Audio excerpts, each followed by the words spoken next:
Fala pessoal, tudo bem? Estamos começando aqui mais um episódio do Brabos Podcast, esse programa que tem se tornado o programa da família bitinguense. É isso aí, Luciano. Eu sou o Luciano Nicola. E eu sou o Wesley Lourenço. Seja muito bem-vindo. E hoje, Luciano, nós temos um Brastor aqui. Você sabe o que isso significa? Um pastor é muito do brabo. Aí sim, Pastor Edgar Silva. Seja bem, muito bem-vindo aqui no nosso programa. Obrigado, queridos Luciano e Wesley. Poder estar aqui é um prazer.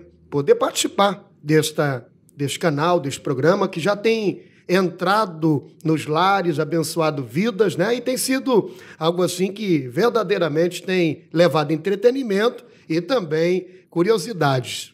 É isso aí, muito obrigado, O pastor pastor. foi muito pedido e ela É verdade. não esquecer. Verdade, não Pela podemos... Estefânia, É verdade, que é mãe da Stephanie.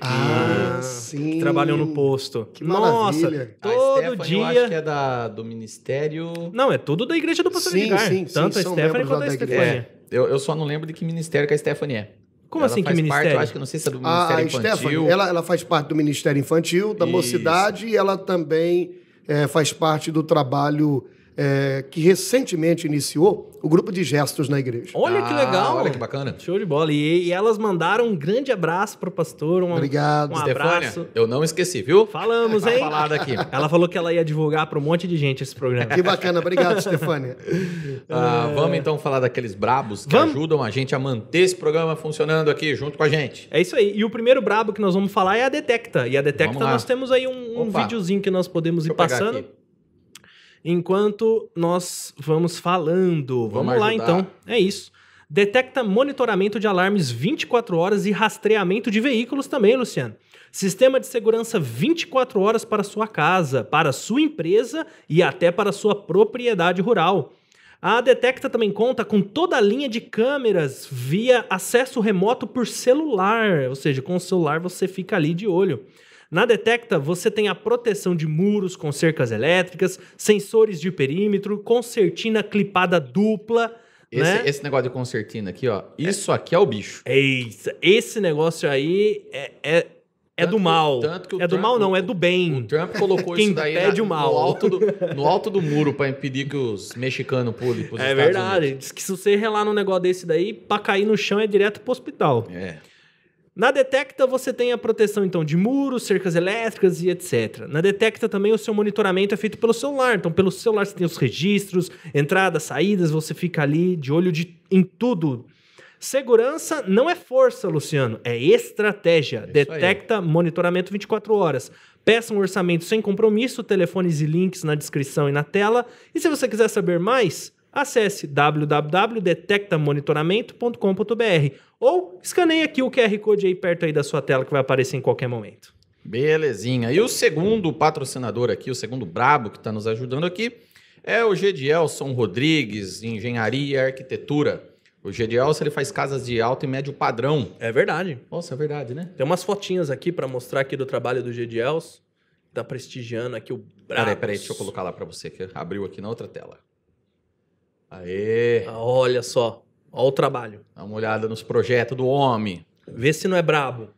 Construções que vão desde o projeto arquitetônico até a finalização da construção. Faz o acompanhamento e indicação de escolha do melhor terreno, aquele posição do sol, né? Aquelas Muito coisas. muito importante isso. Se tem a caída do terreno, o aterramento. Às vezes a pessoa compra um terreno, mas não vê que tem um poste na frente, tem uma boca de lobo ali. Então ele já ajuda a pessoa fazendo a indicação do melhor terreno para a pessoa para ela comprar. Aí isso acaba fazendo com que você não tenha nenhum trabalho aí que vai impossibilitar o seu projeto. E o mais importante, ele é engenheiro. Se você contratar um arquiteto, dependendo do projeto, você vai precisar de um engenheiro para aprovar tudo. O Gedielson, ele já cuida de tudo isso para você. Então, para sua construção, visite lá Gedielson Rodrigues, dá uma procurada lá. O Gedielson é da família do Valdecir, pessoal de muitos anos Sim, aqui na sim. cidade, muito conhecido, né? Valdecir é membro da nossa igreja, é pastor auxiliar, e eu sou até suspeito de falar de ambas as empresas, né? Olha aí. Eu sou suspeito porque sou cliente de ambas. A Detecta realmente é uma empresa que se destaca na área da segurança na cidade, tanto a igreja como a minha casa, né? Nós somos clientes deles. E Gedielson Rodrigues, Olha que legal. que vem se destacando. Quando cheguei em Bitinga, né? Era um garotinho na igreja lá. Hoje, um grande profissional da área da Que engenharia. show de E bola. a Detecta, que faz a segurança daqui da agência, da minha casa Olha que também. maravilha. Da E o igreja, Gediel, nossa, ela também. da igreja. E o Gedielson foi o que construiu a minha casa. Ou Olha seja, que estamos tudo junto aqui. Tá tudo junto, tá tudo certo aqui. Vamos lá, então, Belezinha, pastor Edgar Silva. Deixa eu tirar aqui, colocar o... Pera aí. Se eu conseguir, né? Aê. Aê. Aqui nós vamos colocar um... Aqui é desse jeito. Vamos botar um Brabos rodando aqui na Isso, televisão. brabos. Brabos Podcast. Bora, tudo Bora. certo aí, Helena? Queria agradecer também aqui a Helena, que É tá no lugar verdade. do Jordan aqui hoje. O Jordan teve um probleminha. Um probleminha. Um probleminha Técnico. técnico do Covid-19.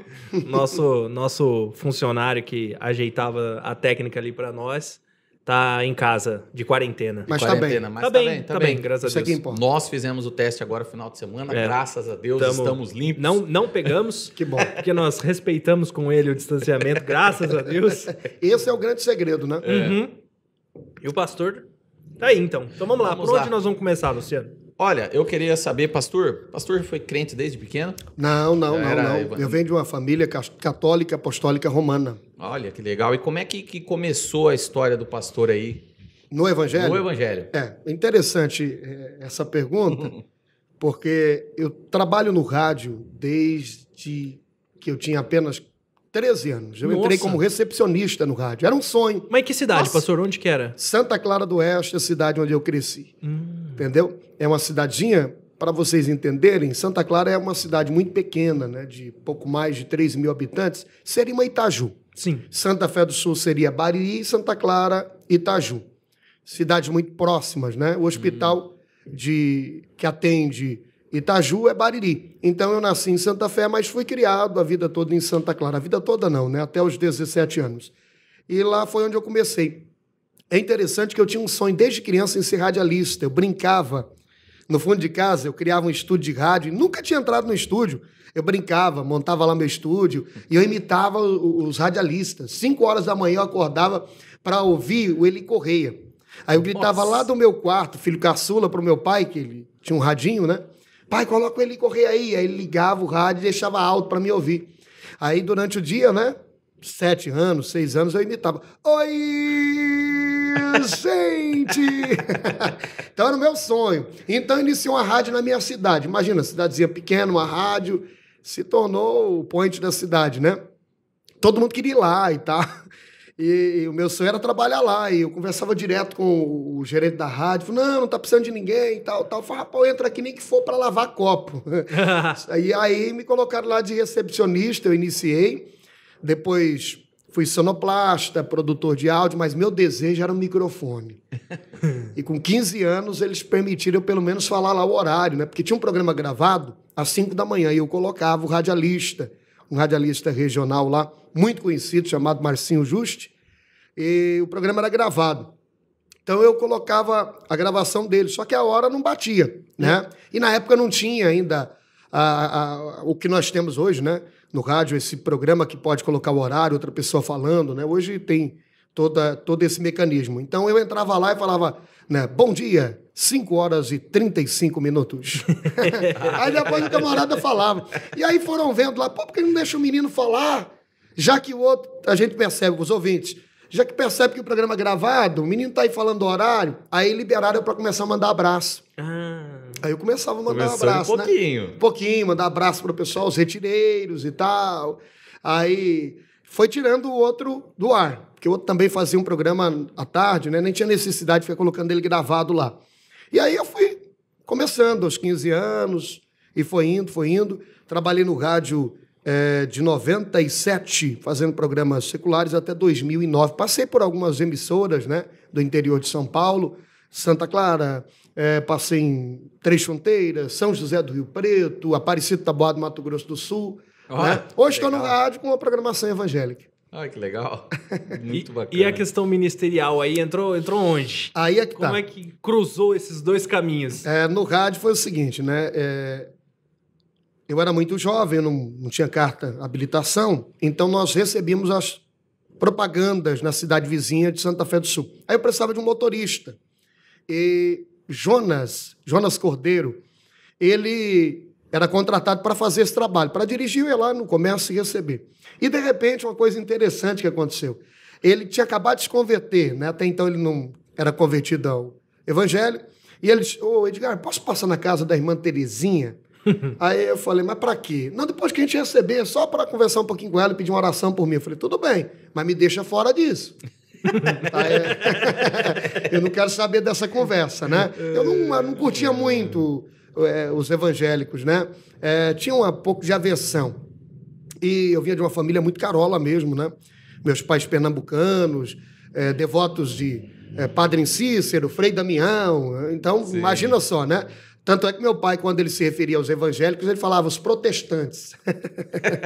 Hoje ele é evangélico, né? E ele não é tão velho, ele usava essas expressões, né? De uma certa resistência nos protestantes, né? Ele não recebia nem na porta, né? Década de 90, quando alguém, início dos anos 2000, falava protestante, era porque era uma espécie de aversão mesmo, sim, né? Ao pessoal do cristianismo protestante, o evangélico. E aí, acabou lá o dia do trabalho, a gente foi lá, nessa irmã. Chegou lá, ela foi orar por ele, eu quietinho no meu canto, né? Ela orou por ele, e quando ela terminou, ela disse, Jonas, é o seguinte, Deus falou comigo aqui que ele está abrindo uma porta de trabalho para você, porque ele trabalha para a gente freelance, né? E Deus falou através da boca dela, falando para ele que estaria, dentro de um prazo de 3 semanas, ele entrando na prefeitura como funcionário lá.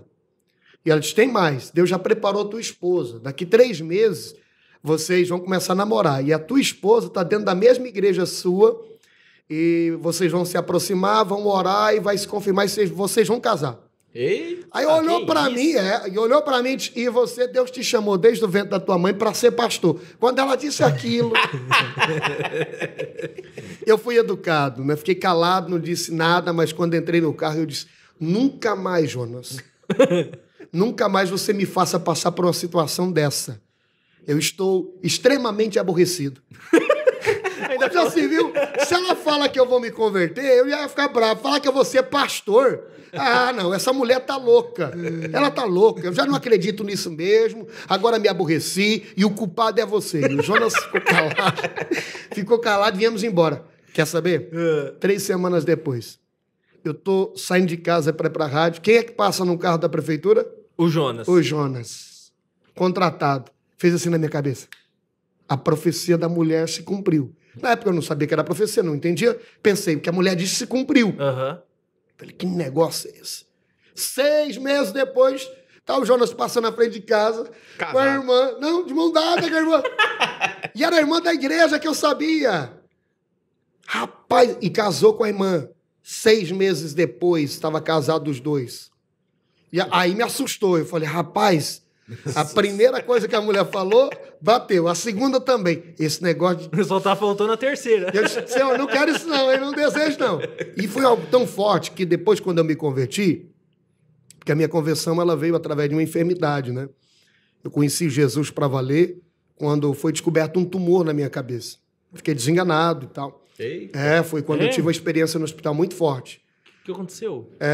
Aconteceu o seguinte... Era o ano de 1998, virado do ano. Eu radialista, animando festas, né? E tinha um grande radialista que eu tive o prazer de trabalhar com ele, que influenciou muito na minha maneira de fazer rádio. Hoje ele dorme no Senhor. Ele se chamava José Gonçalves. José Gonçalves, que na época também era o vulgo Zé Macaco, da região de Santa Fé, um baita radialista, passou o país inteiro trabalhando, inclusive ele passou até pela Rádio Record de São Paulo, um baita radialista. Eu era sonoplasta dele, né? E ele me influenciou muito nessa questão de rádio. E um dia eu estou lá, fazendo a sonoplastia e tal, me aqueceu a cabeça. Quando eu abaixei a cabeça, só deu tempo de abaixar. Eu comecei a ter uma hemorragia pelo nariz muito forte, que não parava. De repente parou, do nada. Eu tive que ir para casa, trocar de roupa e tal.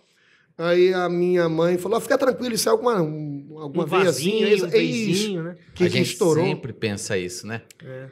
Passou aquele dia. Depois, nos dias seguintes, aquilo começou a a aumentar. Mas antes, eu estava falando aqui, acabou fugindo o fio da meada, eu falei que eu estava animando uma festa com o Josué Gonçalves, que era um radialista. Ele estava animando e eu estava lá auxiliando ele. Veio uma voz no meu ouvido. 31 de dezembro de 1998.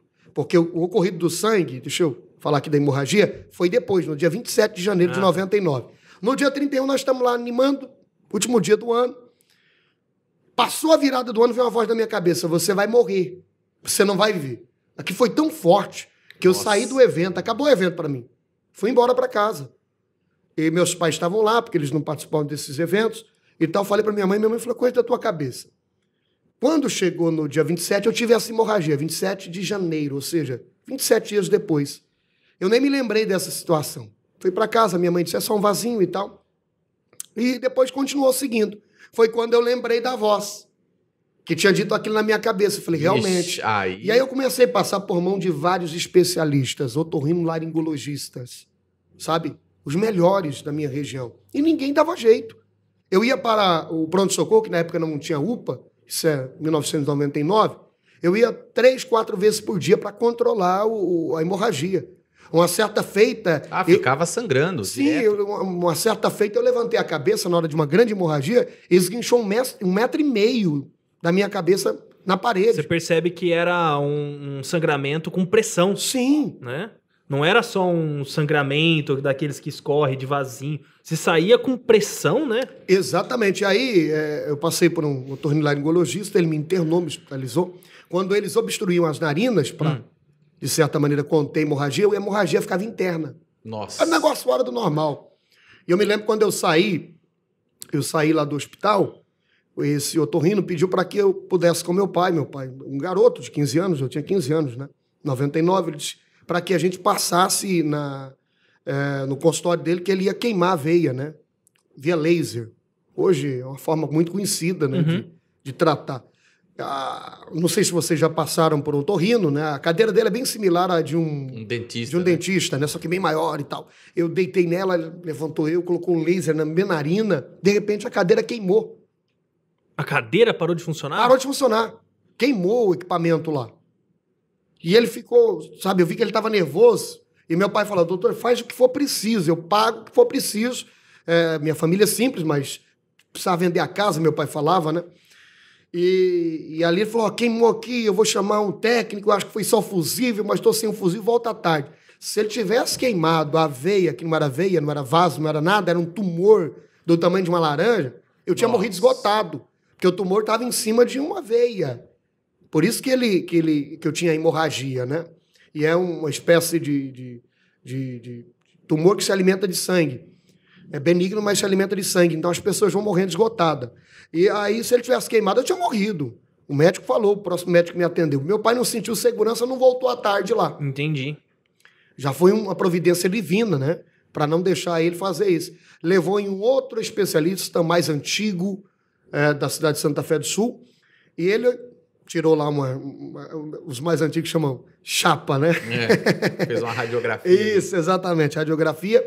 E disse: tem um carocinho aí, vamos tratar. E minha cabeça estava por dentro, porque o primeiro otorrinolaringologista deixou muito tempo com tampão, então infeccionou tudo. Nossa. Eu sentia cheiro de podre. Ai. Caramba.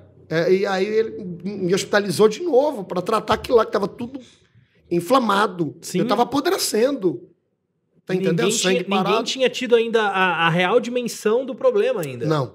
Só que continuou. Ele me acompanhando, eu tendo hemorragias, diminuiu muito. Mas tendo, uma certa feita eu cheguei no hospital, no pronto-socorro de Santa Fé do Sul, e eles estavam falando de mim. Por incrível que pareça, uma cidade de 35 mil habitantes. Os enfermeiros estavam falando de mim. Olha ele aí, olha o garoto aí. Eu tinha 15 anos. E aí o médico que estava de plantão já tinha me atendido várias vezes, falou: não, eu não vou mais deixar você aqui não, vou transferir você para São José do Rio Preto. E eu fui. Fui bem fraco, estava bem fraco, perdendo muito sangue, 217 quilômetros de Santa Clara, né? Fui para São José do Rio Preto. Chegou lá, fui passar, não sei como é que funciona hoje o encaminhamento, na época tinha que passar pelo pronto atendimento ali, do hospital, HB, para poder ser admitido. Entramos ali e passamos ali. naquele momento, os médicos falaram, nossa, mandaram você para cá por causa de uma hemorragia, tão simples e tal.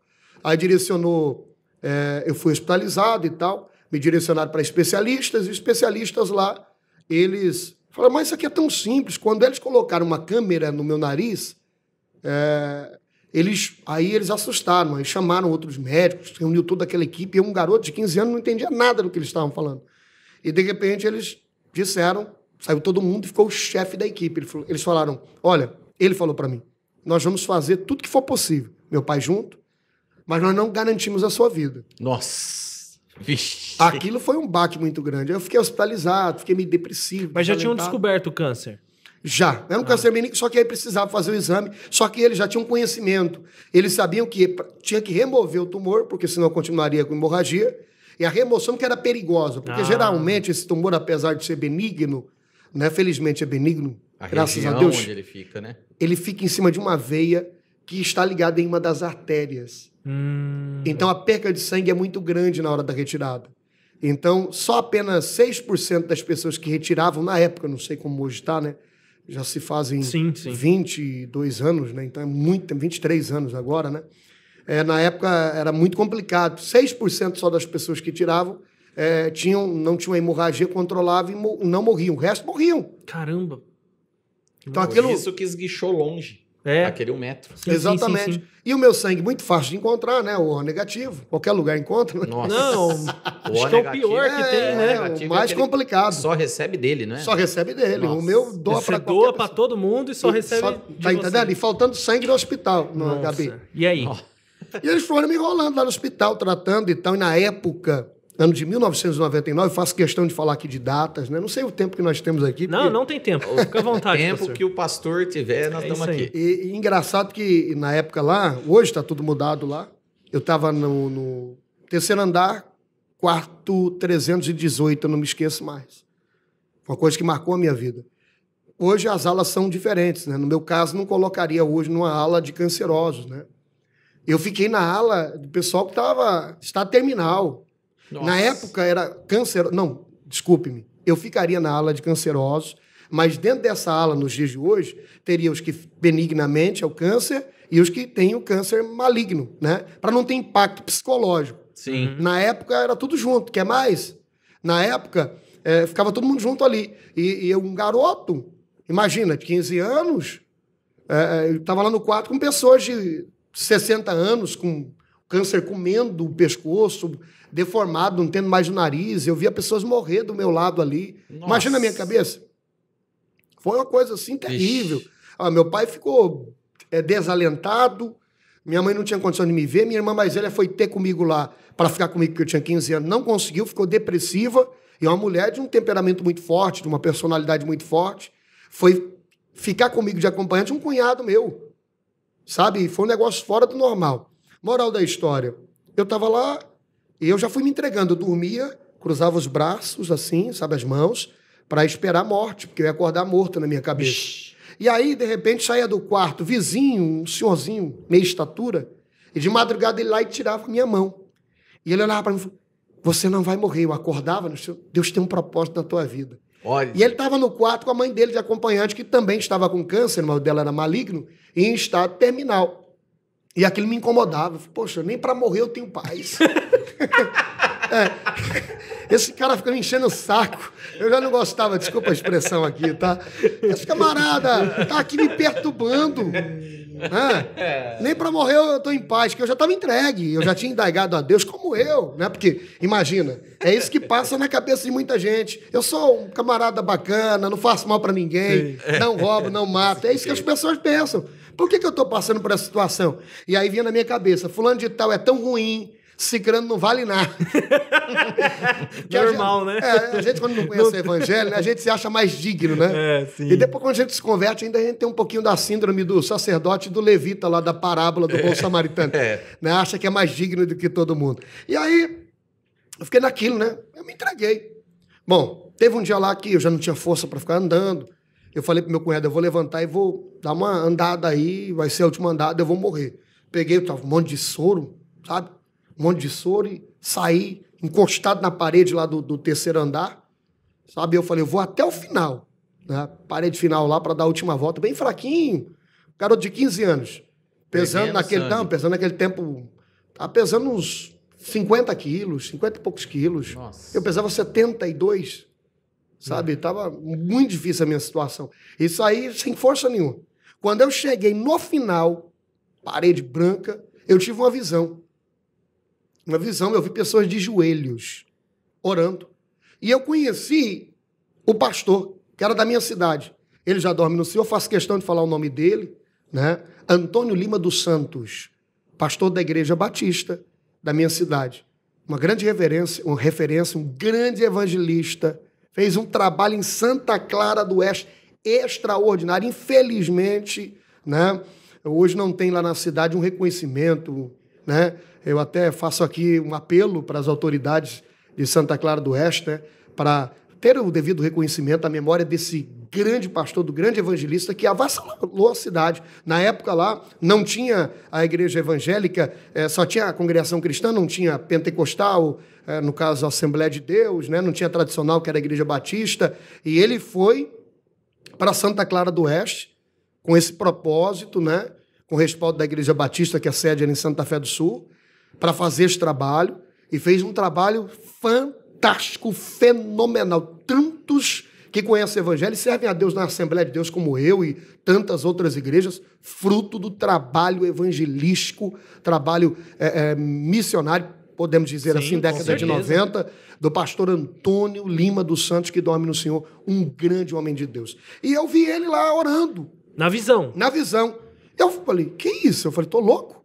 Aí, de repente, eu ouvi uma voz que dizia, eu levantei a minha igreja para interceder pela tua vida, porque eu tenho um propósito com você. Vou te levar nos 4 cantos da terra para que você anuncie as maravilhas que eu faço. E aí eu assustei, falei, estou ficando louco. Na hora que eu falei, estou ficando louco, aí a voz disse, sou eu, Jesus, quem fala contigo. Aí eu saí, volta para trás e falei, vou contar pro meu cunhado. Cheguei lá, contei pro meu cunhado, ele falou, tá louco da cabeça? Você deve estar delirando, isso não existe, isso é coisa da tua cabeça. Você não está bem, está fraquinho, deita aí. Porque é assim que eles pensam, né? Só no estado desse. E aquilo foi, não, eu tive a visão. De repente, isso foi 3h17 da tarde que eu tive a visão. Isso numa terça-feira, depois de dias hospitalizado ali. Houve uma ligação na recepção, lá do 3º andar, da minha mãe, querendo saber como que eu estava e tal. Meu cunhado foi lá. E, de repente, meu cunhado volta. Ele era branco, voltou amarelo, verde. Falou, que história é aquela da visão que você teve? A minha mãe ligou 3h35. A visão que eu tive foi 3h17. E aí ele voltou, eu falei, mas por que você quer saber? Você não disse que é coisa da minha cabeça, que eu estou delirando? Aí ele disse assim, olha, eu vou falar com você, não acredito muito não, mas alguma coisa está acontecendo. Eu falei, por quê? Tua mãe ligou agora para saber de você, e no final ela disse assim, que hoje passou lá na casa deles o pastor da Igreja Batista, o seu Antônio Lima, que era bem conhecido na cidade, né? E falou para eles lá que tinha convidado a igreja para 3 horas da tarde, estar de joelhos orando pela tua vida. Nossa. Rapaz, me arrepio de falar aqui. Sensacional isso. E aí meu cunhado falou, olha, você teve visão, que hora que é? Eu falei, às 3h17, eu vi no relógio quando eu estava voltando. Mas você não acredita? Ele falou, olha, tanto é que meu cunhado hoje, que não é mais cunhado meu, mas tem uma grande consideração, ele é crente na Igreja Batista, se converteu lá, né? E é interessante isso aí, que realmente se cumpriu isso cabalmente, sabe? Cabalmente. Os médicos vieram, só que na visão, a voz ainda disse para mim, eu vou fazer algo que vai assustar até a medicina, né? Vai assustar a medicina. E os médicos vieram à tarde falando que iam me operar e tal, eu contei a visão, o doutor falou, você precisa querer alguma coisa. Um certo desdém, né? Aí fizeram a cirurgia, e com a cirurgia eu voltei para o quarto e tal. Passou, me recuperei. Quando passou uns 3, 4 dias, porque eles tiraram o meu céu da boca, para tirar o tumor, tiraram o céu da boca, era algo muito complexo, né? Tiraram o céu da boca, deslocaram o meu maxilar, foram 12 horas de cirurgia, né? A boca ficou assim, arrancaram, eu não vi nada. Nossa. Eu acordei cheio de ponto no céu da boca e com sonda para tudo que é canto. Fiquei 60 dias sem se alimentar pela boca, foi um negócio terrível, né? Nossa, foi pesado mesmo. Foi difícil. E aí, passou lá uns dias, eles vieram, aí perguntaram, né? como foi aquela visão que eu tinha tido? As senhores que não acreditavam nisso falaram, eu acredito na medicina. Mas uma coisa eu posso dizer, a mão de Deus estava sobre nós aquele dia. Aí eu falei, por quê? Porque nós tiramos o tumor, a veia ficou aberta, o sangue passava nela e não saía para fora. Não tinha hemorragia. Eles tiraram o tumor de cima da veia, a veia ficou aberta, o sangue corria e não tinha hemorragia.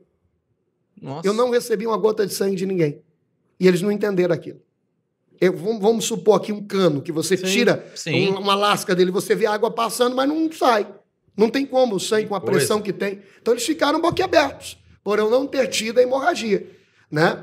E ali foi quando eu saí e fui para a Igreja Batista. Comecei a frequentar a Igreja Batista, né? A Igreja Batista de Santa Clara do Oeste foi onde eu conheci o Evangelho. Olha que fui história. Lá. Acabei não ficando, né? Depois eu fui para a Assembleia de Deus e tal. E acabei ficando na Assembleia de Deus, mas essa foi uma experiência que marcou a minha vida. Eu louvo a Deus pela vida do saudoso pastor que agiu dessa maneira. Pastor Antônio Lima dos Santos, um grande evangelista, um grande homem de Deus. Nossa, às vezes a gente escuta essas histórias, né? E não imagina que isso acontece tão perto da gente assim. Né? Caramba. O hospital me proibiu de contar esse testemunho por escrito durante anos. Ele saiu numa revista de circulação nacional, que é Atalaias, no ano de 2010. Durante anos eles proibiam, né? Porque eu teria que citar nome de médicos, trazer dados que estavam correlacionados aos procedimentos e tal. E eles proibiram durante anos né? O diretor lá, que hoje não é mais o mesmo. Que coisa. Caramba, que absurdo, né?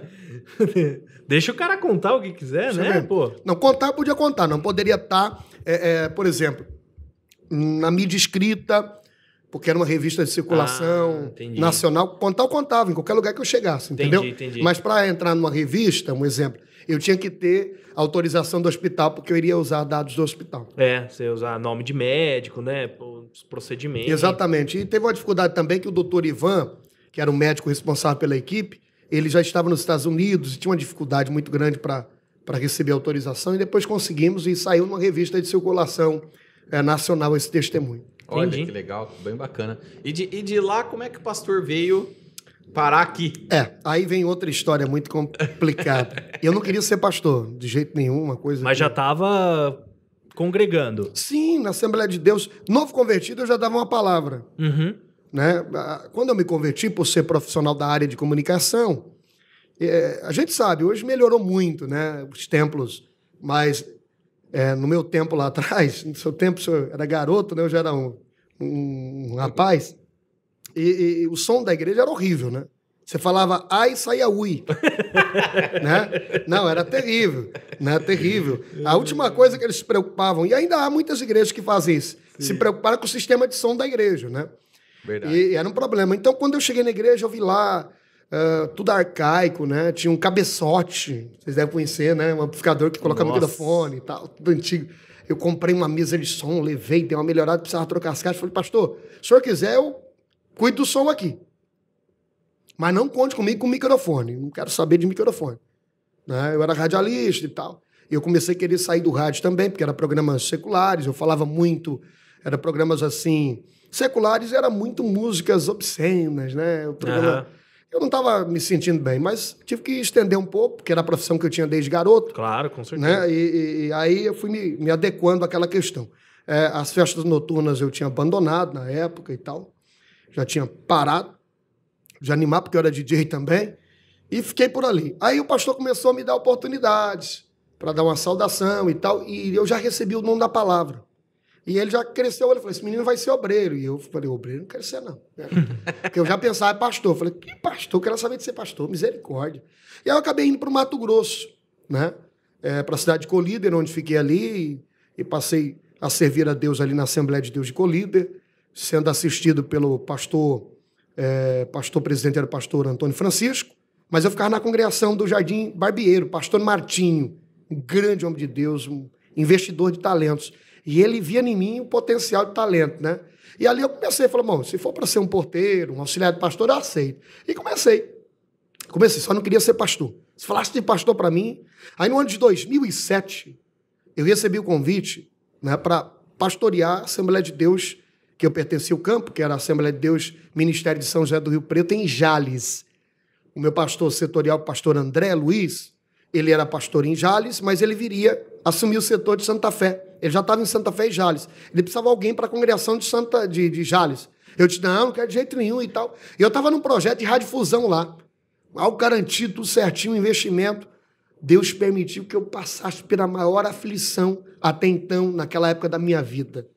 Levei uma rasteira, um baque financeiro, de todas as ordens, né?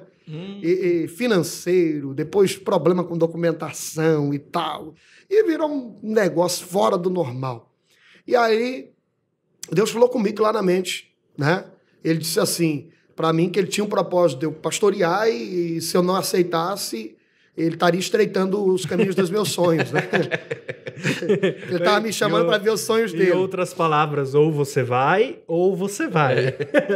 E quando eu vi aquilo, né? Eu estava de férias, eu fui para Mirassol, para casa da minha irmã, que morava até então lá, e aí eu fiquei muito abatido e angustiado com aquela situação. Já era o ano de 2008, comecinho do ano, eu disse para Deus no caminho, falei, Senhor, estou no ônibus com a minha esposa, se é isso que o senhor quer, pode colocar no coração do pastor André de me procurar mais uma vez.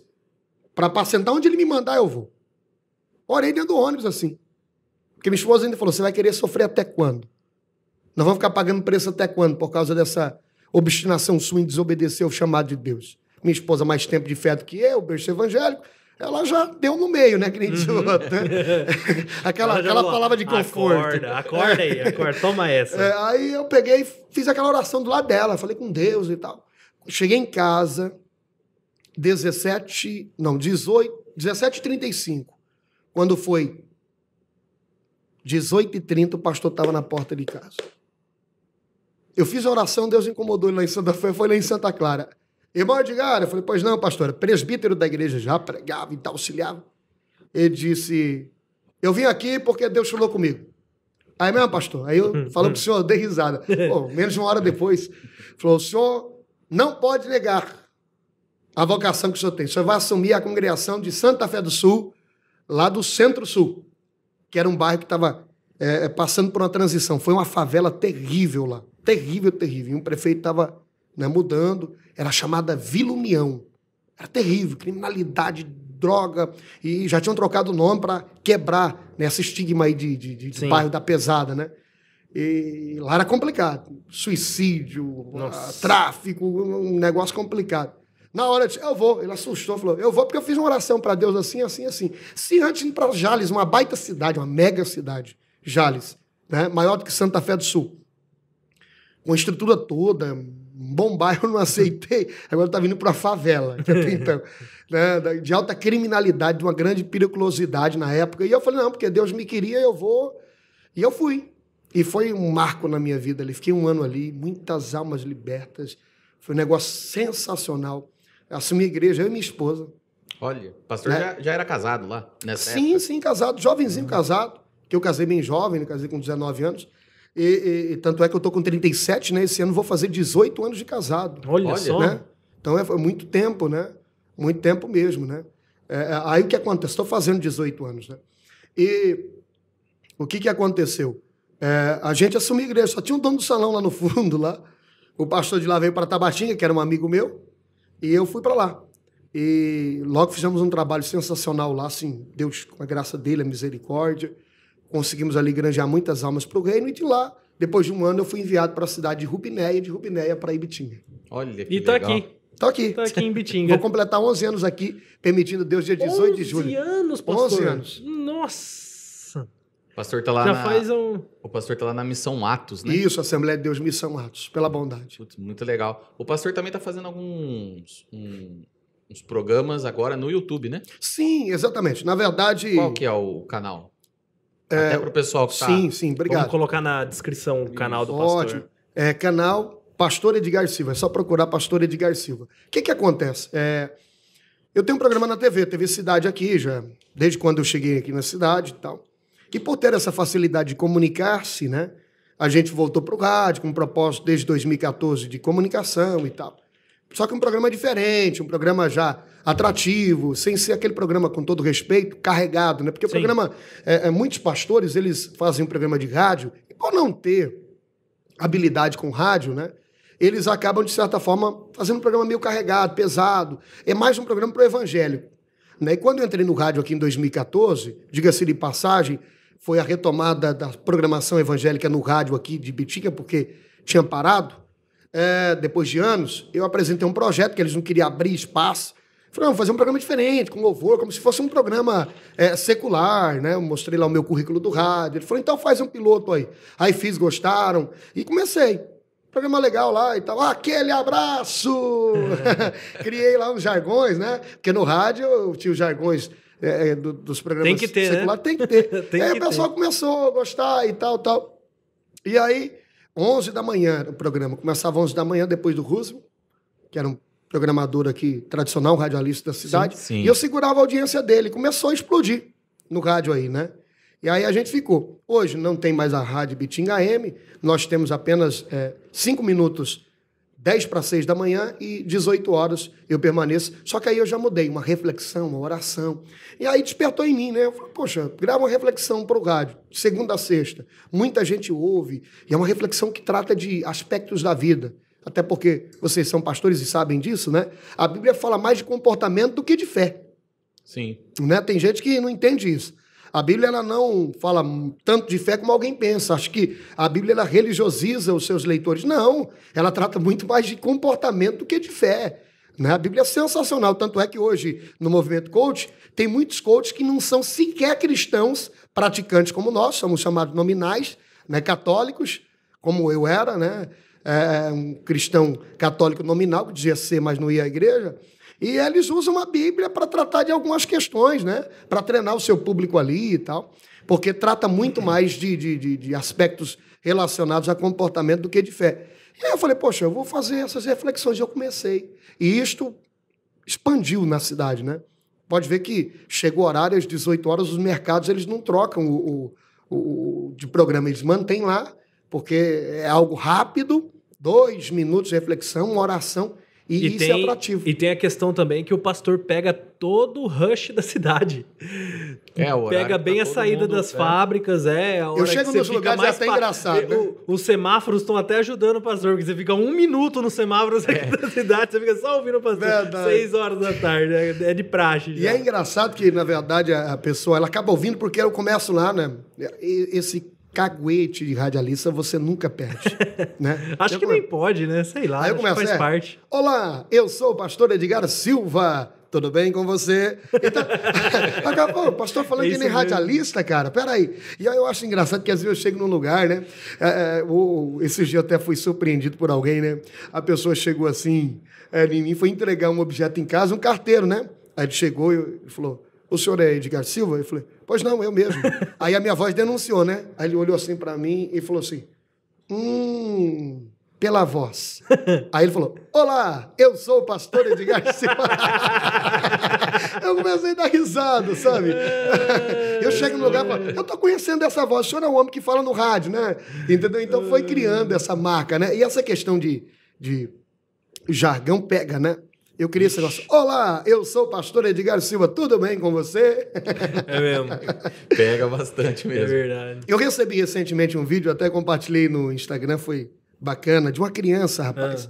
Uma criança pequenina. A mãe filmou, nem conheço. A mãe filmou lá, sabe? Olá, eu sou o pastor Edgar Silva, o menininho falando. Que bonitinho. Isso pega, né? Que da hora. A gente passou por um período aqui na cidade, agora recentemente, que é essa pandemia, né? Sim. E como é que foi lá para a igreja do pastor? Como é que vocês passaram esse tempo lá? Olha, bem complicado. Eu acredito que, de certa forma, né, em todos os lugares, vocês são pastores batistas, né? E a gente sabe que todos foram afetados, né? De ordem espiritual, né? De ordem emocional. Desde o início da pandemia, eu vim pregando algo muito sério, né? Muito sério mesmo. Quando eu identifiquei a vocação pastoral, sou pastor em tempo integral de 2009 para cá, mas sou pastor desde 2008.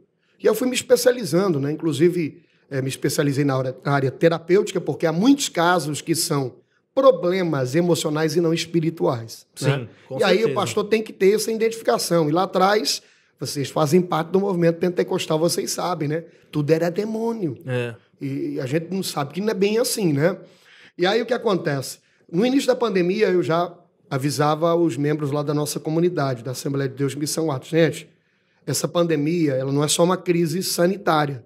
Ela será uma crise de ordem emocional e financeira. Então, guarde o coração de vocês, preserve o trabalho. Foi orientando, papel do pastor, né? E a gente foi afetado, né? Eu acho que todas as igrejas, muita gente acabou nesse tempo de suspensão de cultos, quer queira em 2020, 2021, muita gente deixou de frequentar os templos. Sim. Nós usamos estratégias lá para estar perto das pessoas, mesmo distantes, né? Migramos para a internet. Migramos para a internet, cultos ao vivo, né? E você sabe que culto ao vivo é a mesma coisa. Vou usar uma expressão aqui. É a mesma coisa de você assistir um churrasco, né? Você sabe que é churrasco, mas não tem cheiro e nem sabor. É verdade. É verdade. Aí, e aliado a isso tem a notificação, o celular. Quem tá no celular às vezes perde a atenção. Exatamente. Foi por isso que nós desistimos de transmitir pelo Facebook. Não sei se vocês transmitem ainda. Não, porque a plataforma do Facebook é bacana. Mas tem um detalhe. A pessoa está assistindo ali, alguém marca ela e aparece a notificação. Marcou você, comentou. A pessoa fica curiosa, ela sai. Então ela não cultua. Ela é membro da igreja, não cultua. No YouTube não. Você entrou ali, você até interage. Você tá parado, né? Mas você tá parado. Né? Nesse caso, o YouTube é muito melhor. Muito melhor. E aí a gente teve que se adequar a essa realidade, né? Foi onde também eu retomei o trabalho ali do canal, porque eu tinha um canal lá, mas nem utilizava e tal. O meu canal está começando a engatinhar. E o propósito é realmente de reflexões bíblicas, rápidas, às vezes posto uma pregação, né? Mas é esse propósito mesmo que está ali o canal Pastor Edgar Silva. Mas voltando a falar da pandemia, aí a gente foi afetado de ordem espiritual. E também a perca de irmãos, né? Com certeza. Nossos queridos, né? Em 2020, a gente perdeu apenas uma irmã, né? Em 2020 lá, que foi a irmã Cleusa. Porém, a gente perdeu pessoas muito próximas de irmãos, mães de irmãos, irmãos de irmãos. E isso foi, de certa maneira, chocando muito a gente, né? Com certeza. Isso não foi diferente com a gente também, né? Um dos problemas que a gente teve também nessa pandemia, além do problema do vírus, né, foi um problema político que acabou se envolvendo no meio disso tudo, né? E aí virou um cabo de guerra, né? Um puxando para cá, o outro puxando para lá, e abre a igreja e fecha. E aí o grande problema está aí. Você chegar numa questão, permita-me. Pode falar, pastor. O que acontece? Houve essa ala da politização, né? E hoje, infelizmente, as pessoas elas acham que a igreja ela é representante na sociedade de Jair Messias Bolsonaro.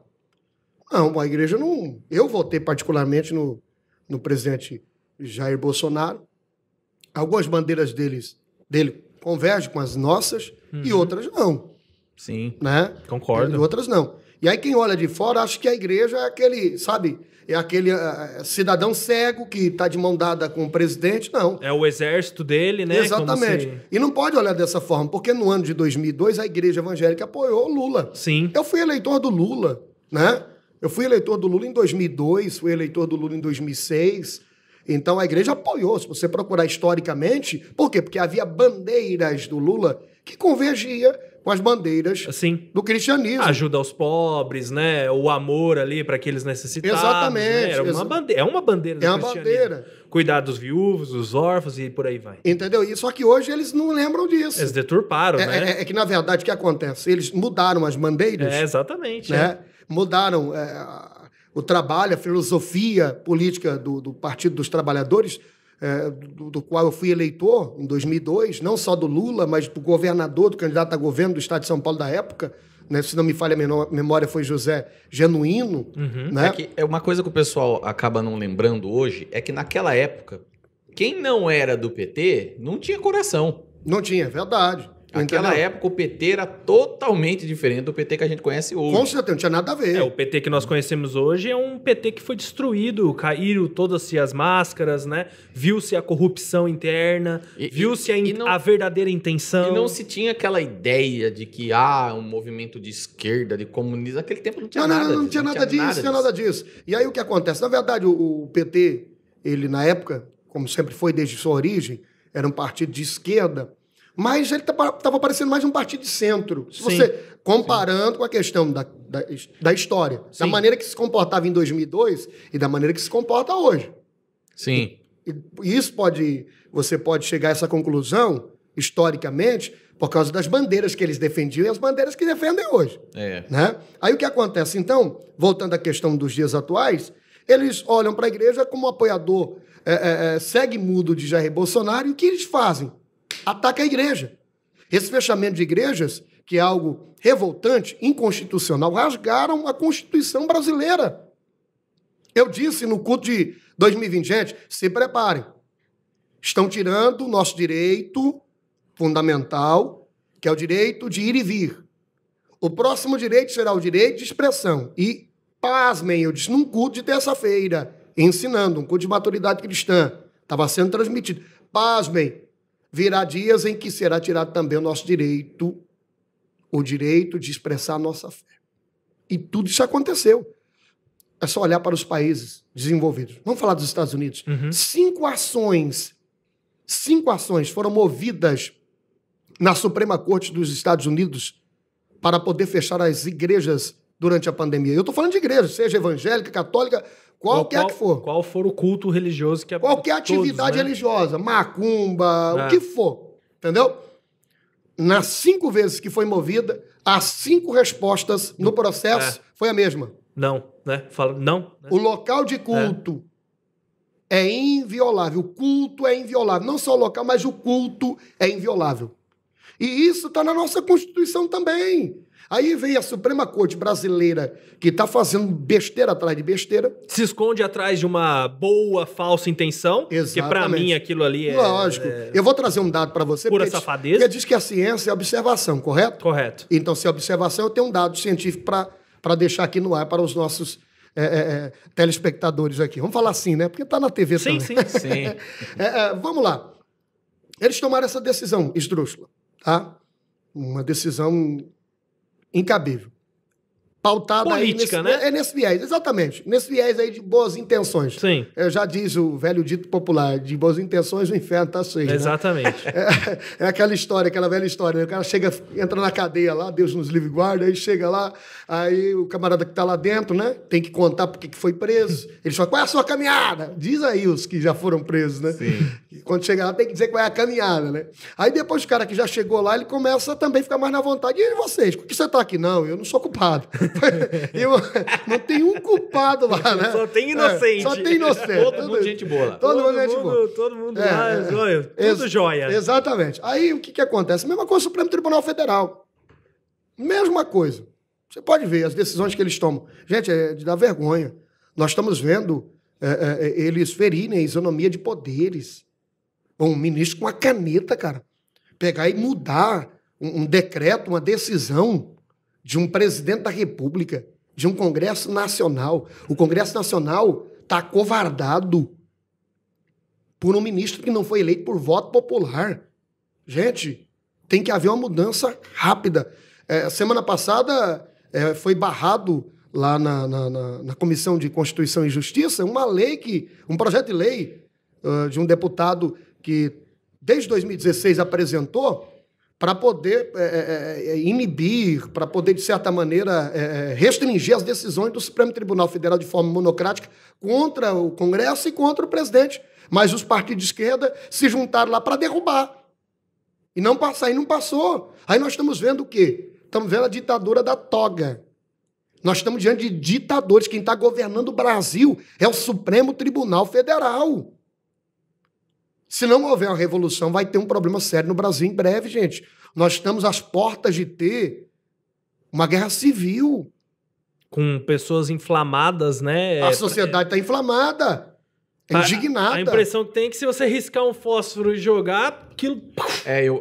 Uma coisa que eu tenho percebido é que parece que as pessoas elas não estão pensando bem nas coisas, né? Esses dias mesmo, a gente comentou aqui num programa, não sei o que a gente falou, aqui de política e até perguntaram se a gente era comunista. Meu Deus! Falei, meu Jesus amado, eu nunca... Eu tô bem longe de ser assim, comunista. É lógico, eu comecei há pouco tempo a votar, pouco tempo, entre aspas, né? Mas eu nunca votei no Lula. Porque você é um cara super... Não! não me agradava lá atrás, Sim. eu nunca votei nele. Eu acredito também pela sua idade. Quando o Lula foi candidato, eu acho que você nem votava, desculpe-me. Eu já era, acho que na Dilma já. Na Dilma, 2010, né? Isso. Eu sou um pouco mais velho, irmão mais velho de vocês. Eu votei em 2002 e 2006. Será que eu já votava? Bom, agora não vou lembrar. Mas assim, eu nunca votei, mas por normal. E hoje em dia eu já tô meio que pirando nesse negócio de Estado. Eu já tô chegando naquele consenso que não tinha que ter Estado para encher o saco da gente. Só serve para isso. Agora, praticamente só atrapalha, sobre essa questão aí que tange as igrejas e a decisão do Supremo Tribunal Federal, vocês viram lá a ponderação do ministro Gilmar Souto Mendes, né? Porque Gilmar Laxante Mendes. Gilmar Laxante Mendes. Parece que ele não gosta de ver as pessoas presas, né? Também conhecido como Gilmar Boca de Caçapa, né? O Beisola. Gente, você tá em... Que patifaria aquele camarada fez? Desculpa, gente. Tá? Se vocês forem procurar o pastor na igreja, ele não tiver mais lá, ele já foi preso. Aí escuta bem.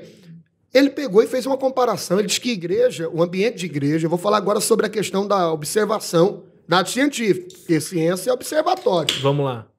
Ele falou que igreja, o ambiente de igreja, é um ambiente que coloca mais em risco a vida das pessoas, dos seus participantes, de serem infectadas com Covid-19, do que ambientes como supermercados, bancos e metrô. Cara, mas isso tá errado em tantos aspectos. O cara maluco, cara. Ele nunca deve ter... Ele não sabe nem que é uma igreja. Mas você sabe que, Ele é um você sabe ateu. que eu ia dizer isso.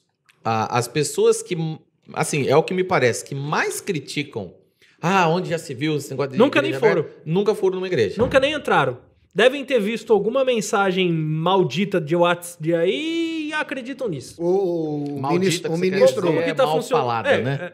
O que eu disse? Maldita. E como porque que é? Maldita é... Pra quem tá ouvindo, pode parecer alguma coisa meio assim. E como é que é? É mal falada. Mal falado. Você viu a entrevista, não sei se vocês acompanharam, do ministro Marco Aurélio Melo para a Jovem Pan, quando o Cássio Nunes deu a liminar para funcionar as atividades religiosas na véspera da Páscoa lá. Sim. Ele pegou numa entrevista da Jovem Pan, que eu acompanho lá, o Jornal da Jovem Pan, que é um jornal que eu gosto. Faço questão de falar aqui, porque é um jornalismo imparcial. Como eu trabalhei no rádio há muito tempo, fui repórter, né? Então eu sei muito bem como é que funciona essa questão da mídia, escrita, falada. A gente sabe os viés que estão por trás ali, né?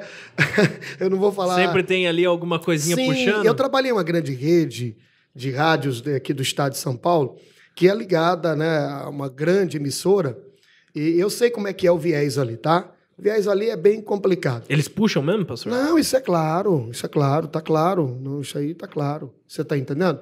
Só os grandes ícones deles lá que eles não permitiam que esses, de certa maneira, expressassem o que eles pensavam, deixavam eles à vontade. Sim. Só que eles limitavam também a opinião deles. Tá entendendo? Até Mas vinha um roteiro né? do que se ia falar. Por exemplo, quando o assunto é muito esdrúxulo, seria hoje, um exemplo, o Jair Bolsonaro. Quando seria um erro, que até nós, como cristãos, também não apoiamos certas besteiras que ele fala. Com certeza. Né? Porque nós não somos seguidores cegos, né?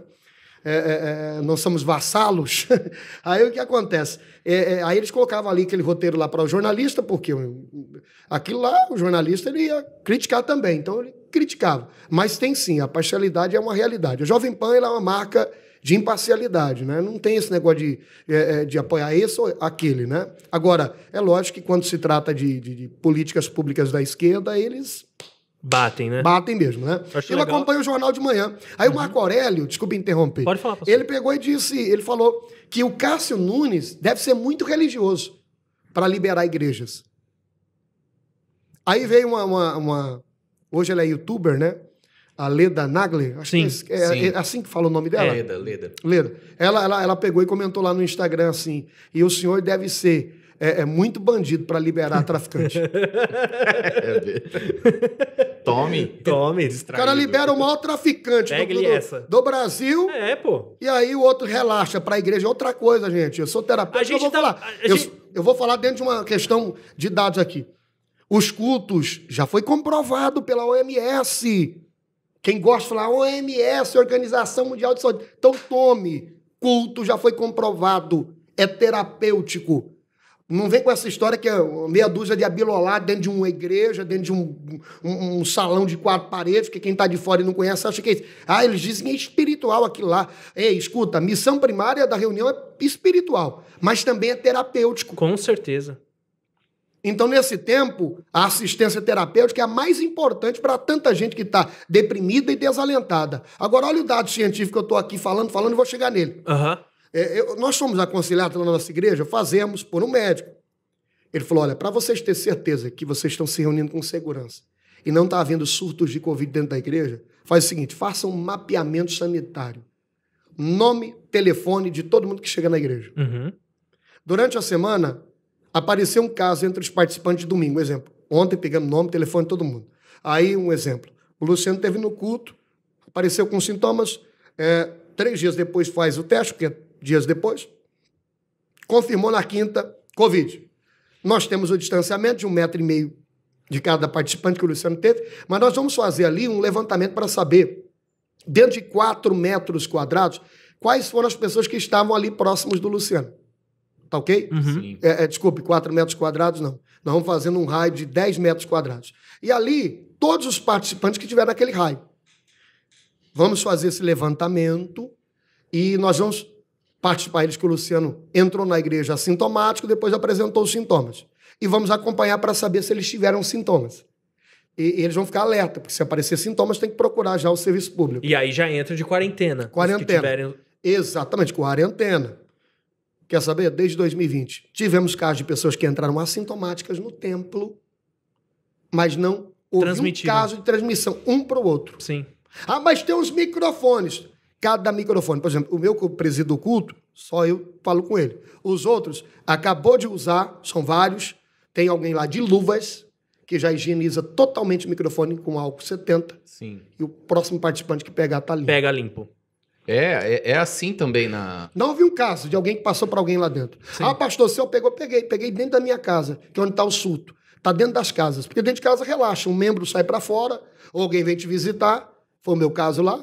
Alguém veio lá conversar com a minha esposa, tomar um café da tarde, e minha esposa foi atender, como pastora da igreja, veio com criancinhas, a menina brincou com a minha filhinha de 5 anos, a menina pegou, é assintomática, ela, 3 horas da manhã, tinha o costume de levantar a minha filha e deitar na nossa cama com a gente, ela deitou, teve uma noite lá que ela estava com o corpinho quente, febril, mas não estava com febre, a gente deu paracetamol para ela, no outro dia passou, e a gente não sabia. Estava com Covid. 6 dias depois, 7 dias depois, eu me apareci com um sintoma, uma tossinha. Comecei o tratamento precoce no dia seguinte. O que é o tratamento precoce que o pastor começou? O tratamento que também é chamado aí de imediato, né? Porque demonizam o tratamento precoce. Eu automaticamente ali, eu já tinha um cuidado comigo mesmo, né? De tomar vitamina D, vitamina C, zinco e tal. Aí, aconselhado por médicos, antes de você fazer o exame, tá com essa tossezinha aí, que era algo normal. Começou no sábado, no domingo eu comecei a tomar ivermectina. Pode falar? Pode. Pode. Vontade. Não vão baixar. Não, nosso canal não é monetizado mesmo. Mas daqui a pouco, né? Capaz que se fosse, caía. Né? Demonizam tudo aí, né? Comecei a tomar. O pastor falou da ivermectina, 3 comprimidos. Um comprimido por cada 30 quilos, que é assim que toma. Tomei 4 dias seguidos. Aí, quando saiu o resultado, o meu médico, posso citá-lo aqui? Claro, por favor. Gratidão a Deus pela vida dele, Dr. Tiago Galupo, um cardiologista que me acompanha desde 2019. Preferi fazer acompanhamento com ele. Aí ele falou, ivermectina não vou passar para você. Você já tomou? Tomei. Porque foi a partir do momento que eu peguei o resultado. Sim. Né? Eu já estava no 4º dia. Mas já estava tomando ivermectina. Ele passou outros medicamentos, né? Ele passou... Azitromicina? Não. Ele passou para mim um outro... Antibiótico. Outro antibiótico. Mas passou também. Passou um medicamento chamado Astro. Aí foi passando. O Astro. Astro, acho que é azitromicina. Anita... Não foi Astro, não, desculpe. O Astro é antibiótico. Não foi, ele passou para minha filha o Astro. Entendi. Foi Anita. Passou Anita, aí passou também o outro medicamento lá. Anita, se eu não me engano, é para imunidade. A Anita é para o vírus não se replicar no corpo. Tá entendendo? Aí ele passou um antibiótico, eu não me lembro o nome agora, para mim tomar. E é bom nem falar, porque senão o pessoal sai tudo tomando. Hein? Ô, gente, procura um médico aí, por favor, Verdade, né? Não, o pastor procurou um médico, não Claro, foi com tudo... até porque o pastor nem poderia comprar esses remédios na farmácia. Não. E o Dr. Tiago... remédio. O Dr. Tiago... tomei também o prednisona, né? Que é o Predizin, que é o corticoide. A partir do 6º dia. É o acho que é antialérgico, né? Antialérgico, anti-inflamatório. Corticoide deve ser. Corticoide, né? O Dr. Tiago é o meu cardiologista também. Acho que vai virar o seu agora. Um baita médico, fantástico. Fantástico. Ele de São Paulo, é pouco conhecido aqui ainda, né? É. Mas é um baita cardiologista, fica a dica. E outra. Nosso cliente também. Tá se tornando nosso cliente. Nós vamos fazer o site dele. Maravilha. Mas ele que faz o acompanhamento todo meu. E eu tô gordinho desse jeito, tô correndo dele. Eu fui lá em setembro do ano passado, eu tava gordinho que nem você. Aí ele ficou bravo, comecei a correr de dia. Não, quando eu fui lá que eu estava gordinho... aquela procrastinada pra ir. Quando eu fui lá que eu estava gordinho, eu ainda estava uns 5 quilos mais magro do que eu tô hoje. Pois é. Então eu fui lá esses dias, mas tô correndo dele. E, pastor, como é que foi o Covid? O pastor passou mal? Não passou? Olha, eu vou dizer uma coisa para você. Inclusive, a minha experiência, eu quero compartilhar com vocês e com o pessoal, porque é algo assim muito interessante e a gente tem que levar bem a sério essa questão. Escute bem. Hoje, com essa nova cepa, eu li bastante sobre o assunto. Pastor é formador de opinião, não pode ser um cara abilolado, fechado da religião. Sim. Né? Até porque de formação é a minha área de comunicação e eu nunca deixei de trabalhar, né? Então eu estou sempre acompanhando, estudando bastante, ouvindo cientistas e tal. Com essa nova cepa, inclusive agora, 15 dias atrás, saiu um artigo aqui no estado de São Paulo, inclusive uma recomendação para todo o estado, apareceu o primeiro sintoma já ir a uma unidade de saúde. Uhum. Porque essa nova cepa, esse é que é o problema. Sabe por que está morrendo mais gente do que no ano passado? Porque essa nova cepa, na verdade, ela é muito mais assim rápida e ela vem com um sintoma leve. Ela não aparece. Você não tem mais febre, as pessoas não estão ficando com febre, é ficar febril. No meu caso, eu fui ficar febril no 6º dia, um dia só. Ela aparece uma torcezinha, uma dorzinha de cabeça. Aparece no caso da minha esposa, eu apareci no sábado. Aí fui preparar, não estava tendo culto presencial, fui preparar a aula da escola dominical, que a gente faria pelo Zoom, né? No domingo de manhã. Me senti um cansaço quando eu terminei, parecia que eu tinha carregado peso, sabe? Falei, gente, estranho. Eu falei, a tossezinha, isso aqui. Aí no outro dia eu comecei a tomar a ivermectina, né? Comecei a tomar. O que acontece? Aí fui acompanhando essa questão aí.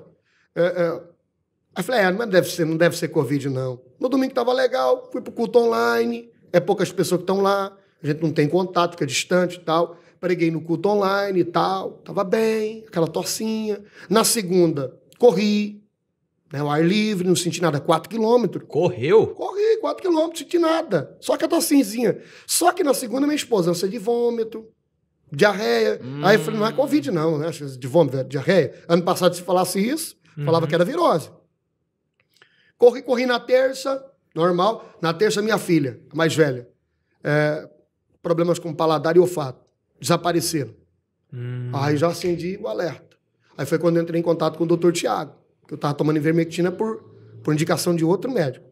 Aí entrei em contato com o Dr. Tiago.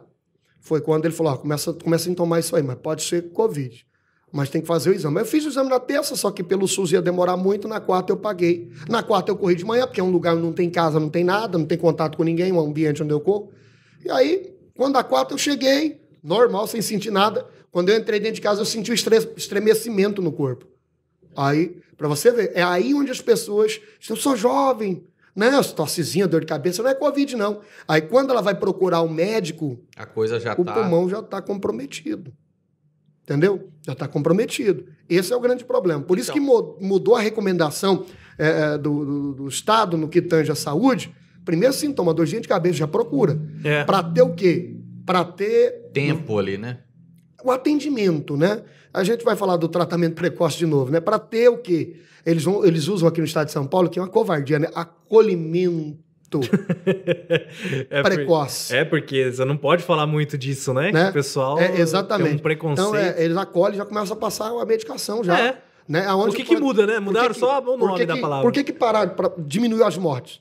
Você pode ver. Ibitinga ainda tem bastante morte porque tem muito médico resistente tratando essa questão aí. né, com os remédios que estão dando certo, porque ciência é observação. Ah, mas não tem estudo. Gente, pelo amor de Deus, estudo demanda tempo, mas mediante observação se prova que através da ivermectina, da conchichina, né, que é a hidroxicloroquina, né, tá salvando vidas. E a gente tem que entender isso. Eu, particularmente, não tive um comprometimento muito grande, porque eu tomei ivermectina. Foi provado. Se eu não tivesse, meus pulmões ficaram 20% comprometidos.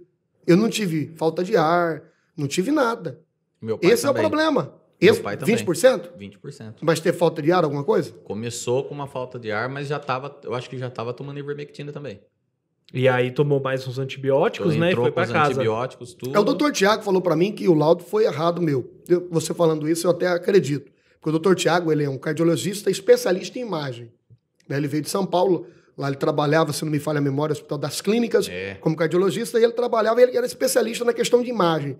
Né? Quando ele viu o laudo lá, que a clínica colocou de 20%, ele falou 10 no máximo. E eu tô acreditando que foi 10 no máximo, porque eu não tive falta de ar. Teu pai teve 20% e teve falta de ar? Eu acho que ele teve um cansaço já. Não, o seu pai teve Cansaço? um pouquinho, sim, de falta de ar. Não foi cansaço muito. também? Não, eu não tive cansaço, não. O meu problema foi o seguinte, foi dores pelos braços, fraqueza nas pernas, muita fraqueza nas pernas, desânimo. E por a isso tosse, que a hora que o peito pastor carregado. falou que estava correndo 4 quilômetros, eu falei, ô louco, mas... E foi isso que comprometeu, porque na quarta-feira eu corri. Aí da quarta para quinta foi que o negócio fez... Eu já acordei mal na quinta-feira. Né? E aí você exigiu um pouco do teu corpo, né? Que estava ali lutando contra a doença. E eu fui repreendido pelo doutor Tiago, quando eu falei na quarta que fiz a teleconsulta, ele pegou e falou, poxa, mas você correu? Não pode e tal. Aí o que acontece? Ó, vamos lá, quinta-feira eu já não fiquei bem.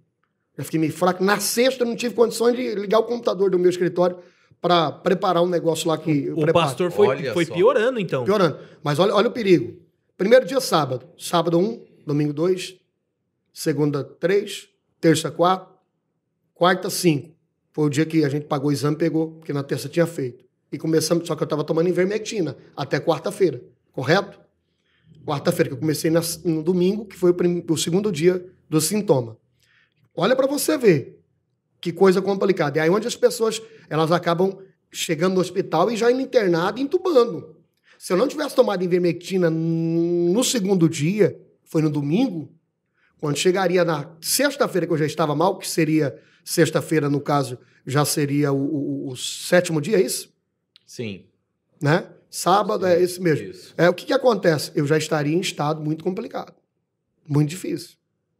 Porque a replicação do vírus é muito rápida. E a ivermectina e outros medicamentos, que não tem só a ivermectina, são vários, já está descoberto aí, cada médico trata de uma maneira, né? Ele diminui a replicação desse vírus, né? A ivermectina eu acho que é um bloqueador viral, né? Exatamente. Tanto ele, a Anitta... a função primária dele, na verdade, é combater verme. Essas coisas. Isso. Né? Vermes só que descobriram que ele tem... intestinais. Que ele tem uma atuação também para outros tipos, inclusive como bactérias, né? Uma vez eu tinha visto uma história vírus. Relacionada à África. O pastor já ouviu falar isso? Sim, inclusive nós temos missão na África. Viu, gente? Eu não sei agora, porque faz dias que eu não pedi esses dados para a nossa missão em Moçambique. Nós temos 2 frentes missionárias em Moçambique. Uma no distrito de Zofala, Vila do Dondo.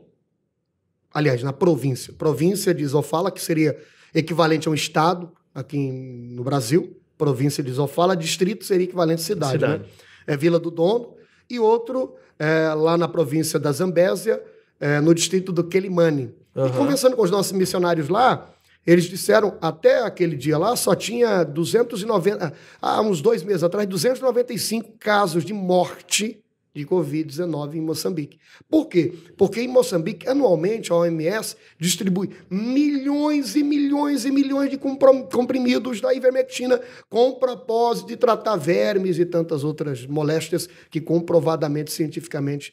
Piolho, né? Exatamente. Tem todas essas coisas. O ivermectina trata lá na África. Olha que bacana. Eu tinha ouvido falar alguma coisa disso, mas e Moçambique é um país enorme. Mas não tinha certeza. Pobre, miserável, que as pessoas não usam nem máscara lá. Então... Também nem teriam como usar, né? Interessante. Bom, mudando um pouco de pato para ganso, porque esse negócio da pandemia tá dando o que falar, né?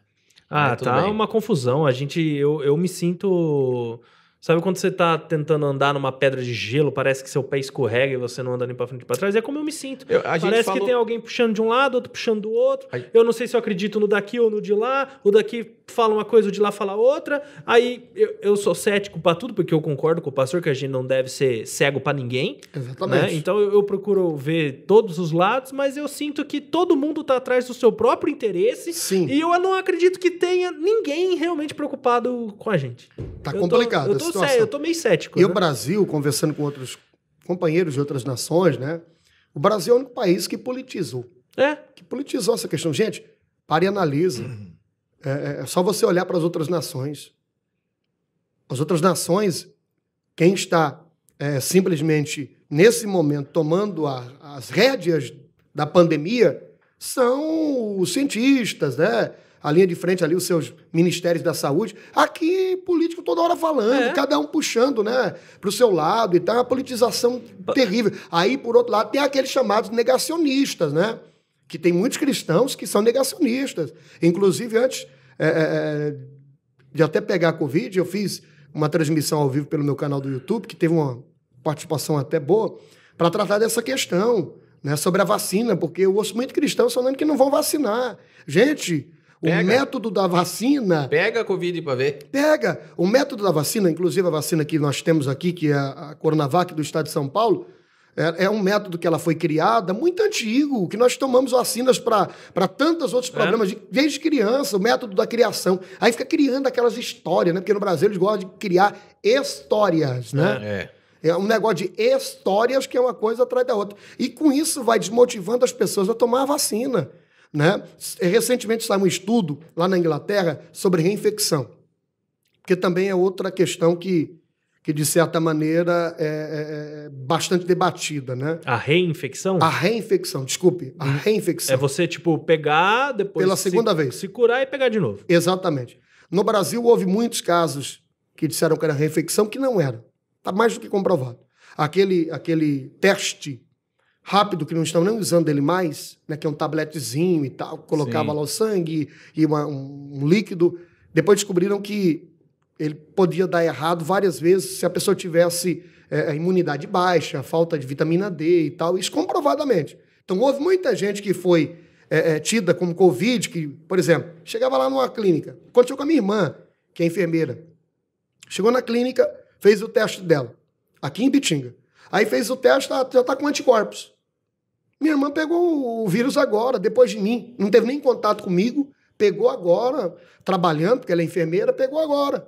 Ela falou, estou com reinfecção. Eu falei, não é. Aí foi ver, não era. Deu errado aquele teste lá. Aquele teste foi um falso positivo. Aí a pessoa fala que teve a reinfecção do vírus. Não é verdade. E outros casos que nós estamos vendo aí. E tem casos também que a pessoa saiu do isolamento e tal, um mês depois aparece com reinfecção. E não é. É que o vírus continua no organismo, ele não está mais passando, porque leva-se tempo, né? Segundo dados, os últimos científicos, até 9 meses para ele sair totalmente do teu organismo. Nossa. Entendeu? E aí o que acontece? Tem certos exames que vão dar que a pessoa está com Covid. Teve um caso na igreja, da Regente Ciclo de Oração, que a sogra dela pegou Covid. E aí, porque a nenê dela fica com a sogra, ela foi fazer o exame. Só que ela tinha pegado o Covid na cepa anterior, ela e o esposo. E ela foi fazer o exame rápido. Aí deu que estava com Covid. Aí eu falei, calma, você está sintoma? Não, estou afastado do trabalho, fica tranquilo, fica em casa, mas paga o mais preciso. Aí ela pagou, não estava. Sabe o que acontece? Os anticorpos dela... Acusaram no teste rápido. Acusou. Você está entendendo? Aí é que tá, porque ela estava com um nível muito alto de anticorpos, e ele acusou como se fosse o vírus. E aí saiu um estudo recentemente da Inglaterra, inclusive publicado em revista científica e jornais aqui do país, o Estadão, ele apresentou esse dado aí. 100 mil trabalhadores de hospitais, enfermeiros, médicos, tal, da área da saúde, que tiveram o vírus. De 100 mil, só 7 tiveram reinfecção. Porque eles coletaram desses 100 mil, né, a questão genética do vírus, para que se caso tivesse uma reinfecção, colher também para ver se era a mesma cepa, porque só assim que ele sabe se é reinfecção real ou se é papo furado. Entendi. Então, de 100 mil, só 7 tiveram real reinfecção.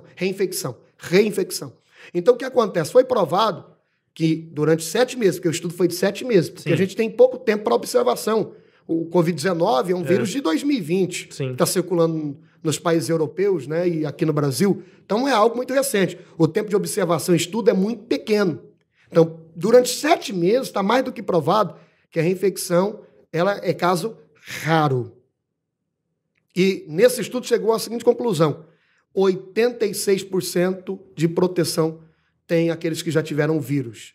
E aí, eu conversando com o Dr. Tiago Galupo, ele disse que os casos de reinfecção rara é aqueles que tiveram casos assintomáticos, em que o corpo não criou a devida resistência, né? Ou seja, a proteção. Sim. O organismo não conseguiu criar pelo fato de que foi tão leve que o próprio organismo entendeu que não tinha necessidade de criar uma defesa. E aí a pessoa não tem o anticorpo, Os né? anticorpos. Ela pega de novo. Entendeu que tem esse caso. Ele falou o caso meu que foi moderado. E a vacina, pastor, você acredita que ela ajuda, então? Com certeza, a vacina é uma solução.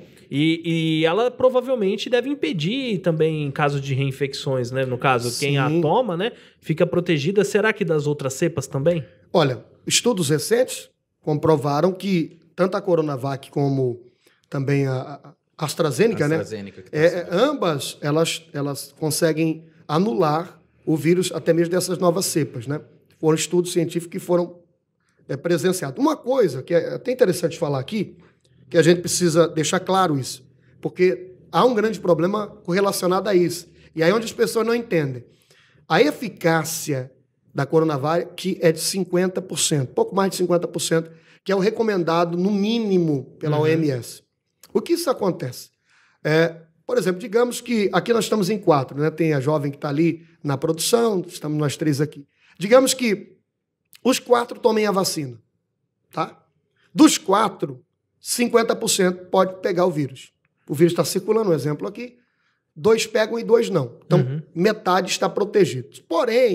Porém, nos estudos dizem que se 50% é de eficácia da vacina contra a ação do vírus, há mais de 86% de eficácia para casos moderados. Ó, já mudou. Então, peraí. Já aumenta, né? A Então, dos proteção. 2 que pegaram, Os dois vão ter... um só não vai ter um resfriadinho. Os 2, possivelmente, que é 86. 86%. Os 2, possivelmente, um resfriadinho. Levíssimo. Não complica, né? Não Quem complica. toma a vacina não desenvolve Não vai precisar. a complicação. Né? Exatamente. Mas num caso extremo, assim, de que 90 um ficou Exatamente. ruim. Aí tem outro dado. Aí vem o Isso. outro. Ficou ruim, ficou moderado. 92% não precisa de hospitalização. Aí entra o caso moderado, que é esse 1. Olha aí. E 100% não morreu. Então, olha o impacto da vacina. É assim que você tem que entender a ação da vacina. Com Então certeza. toma a vacina, pelo amor de Deus. Olha, tem um caso da minha cidadezinha lá. Liguei pro pai e pra minha mãe. Eles tomaram a vacina lá da Coronavac e tal. Aí tem um caso de uma família muito conhecida lá. Ó, a família de fulano, a filha tal, que é uma jovem senhora já, né? Da minha idade, eu ia falar jovem, mas... ela tá, infelizmente, entubada. Ela não tomou a vacina. A mãe dela tomou. Ela pegou o vírus lá, tal. E a mãe tinha tomado a vacina. 22 dias depois que se toma a vacina da Coronavac, a segunda dose, gente. Porque a primeira não cria proteção nenhuma. A tá? primeira é só um teste. Exatamente. Cria-se anticorpos. Sim. A mãe dela, que já é uma senhora também, assim como a minha mãe, tomou. E ela pegou da filha o vírus. Depois com anticorpos. Só que pegou leve. Mais leve do que um resfriado. Entendi. Olha aí. Tá entendendo? Então isso é uma prova cabal. É uma prova cabal. Agora, uma coisa que precisa deixar claro aqui. Tudo é novo. A vacina não é um passe livre para as pessoas voltar ao velho normal. A vida como era antes, né? Nós estamos loucos por isso, para o abraço, para o beijo, para esse negócio de máscara, arrancar isso aí. Né? Nós estamos aqui sem máscara agora, tiramos há pouco a máscara aqui para poder fazer a produção. Né? Uma coisa que a gente sempre diz é que a gente tem uma mesa aqui de um tampo de 1,5 metro, então Exatamente. nós já estamos a 1,5 metro de distância aqui. Distância, exatamente. E salvaguardos, né, com essa distância. Agora, todos os cuidados devem continuar sendo tomados, né? Porque Sim. mesmo tomando a vacina, a gente vai ter dados com precisão agora, porque agora é a massa, né? É lógico que houve lá as fases em que a vacina seja a Coronavac, o AstraZeneca, passou, né, pelos momentos para ver a sua eficiência, né, por prova, né? Só que tem agora a prova dos 9, que é em massa, né? Em massa. E a gente sabe que cada organismo reage de uma forma, então tem que tomar cuidado. Mesmo as pessoas de idade, né, devem tomar cuidado. Tomei a vacina, cuidado. Isso não é passe livre para sair por aí sem máscara. Não vá relaxar, né? Não, de jeito Fique nenhum. ainda atento, né? Esperto. Exatamente. E uma das coisas que mais tem pegado, assim, no meio do... Que eu tenho visto, assim, não só dentro da igreja, mas em toda a sociedade, é essa questão do emocional das pessoas que tem ficado muito abalado.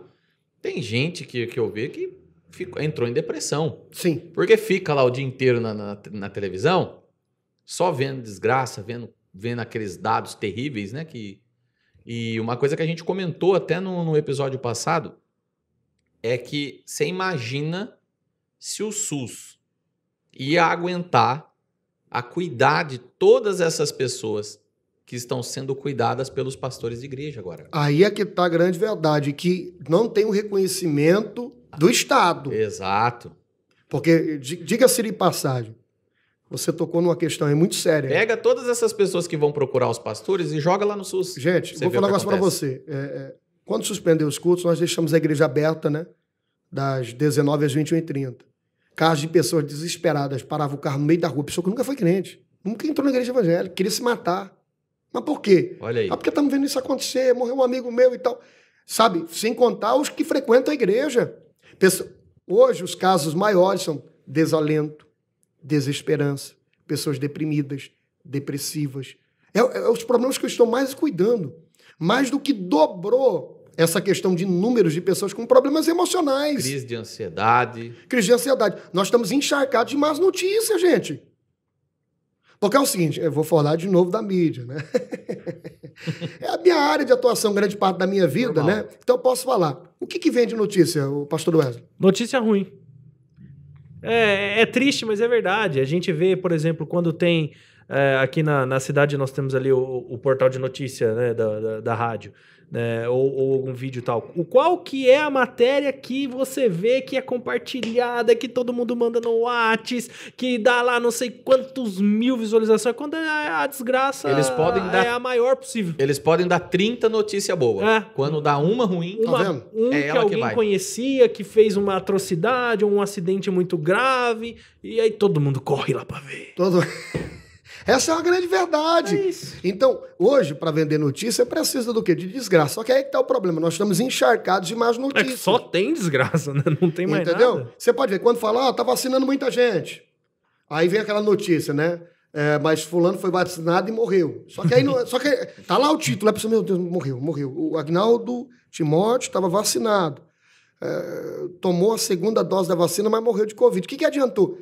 Poxa, gente, coloca lá o título, a pessoa não vai nem ler, mas dentro da notícia lá vai explicar que ele pegou o vírus entre a primeira dose e a segunda. Só que o título já tem um impacto. E aí a pessoa nem clica pra ver a notícia inteira. Tá entendendo como é que é? Então vai criando tudo isso e hoje está complicado. É só mais notícias. E nós não estamos vendo, nesse momento agora, nós não estamos vendo por parte desses portais da mídia, seja falada, televisiva, seja escrita, né, dados animadores que nós temos. O Brasil está passando o Reino Unido agora na questão de doses aplicadas. Você está entendendo? Quer outro dado bacana? Não são só as vacinas que estão fazendo diminuir os casos. É só olhar para os Estados Unidos. Os Estados Unidos estavam com um número pequeno de vacinados quando a curva foi diminuindo. O que é que está fazendo a diminuição? É o despertamento das pessoas para tomarem os devidos cuidados. Sim. Nós relaxamos no final do ano, aí teve esse boom. É verdade.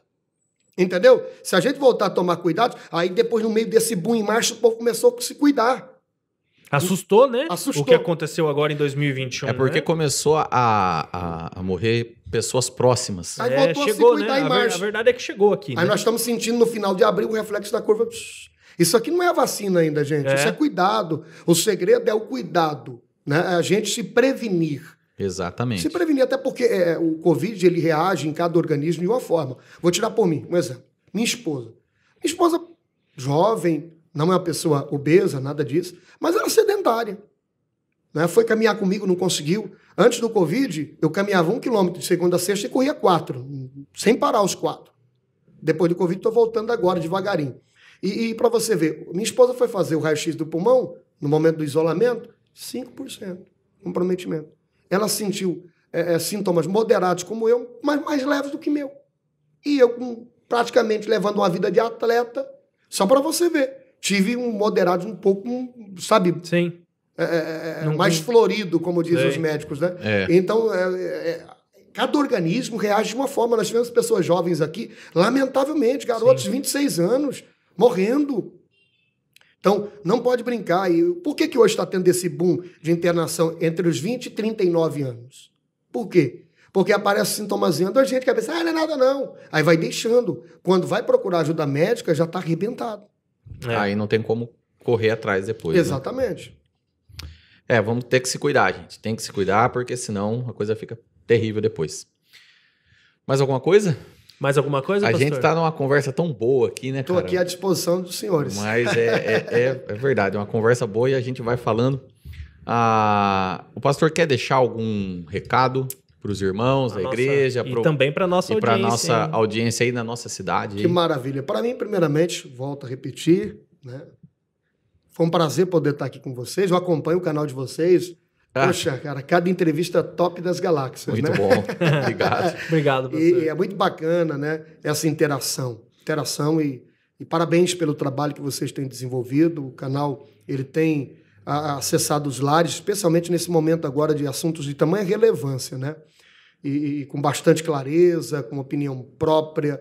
Isso é muito bom. E eu fico muito feliz de poder estar aqui contribuindo neste momento. Deixo um abraço a todos os que estão inscrito. Você que não está inscrito, está esperando o quê? Já se inscreve aí, acione o sininho para receber as notificações. Deixa o like também, que é importante para propagar no YouTube o canal. É isso aí. Não é verdade? Continue seguindo aqui, porque o papo aqui é reto e é o seguinte, aqui não tem esse negócio de puxar para a esquerda, direita ou simplesmente agir com informações, porque tem informação aqui também, né? Informações parciais, não. Aqui age da maneira que deve agir, e isso é muito bacana para os dias que nós estamos vivendo. Aproveito também para deixar um abraço para toda a membresia da igreja que o Senhor me confiou, a Assembleia de Deus Missão Atos, essa comunidade aqui em Bitinga. É um prazer poder assistir essas famílias, poder contribuir com o reino de Deus. Para mim é um motivo de grande alegria poder assistir espiritualmente vocês, ser um conselheiro, um tutor. Fico muito feliz. E você também que não está inscrito aqui, que é da Missão Atos, corre e se inscreve. É isso aí. Certo.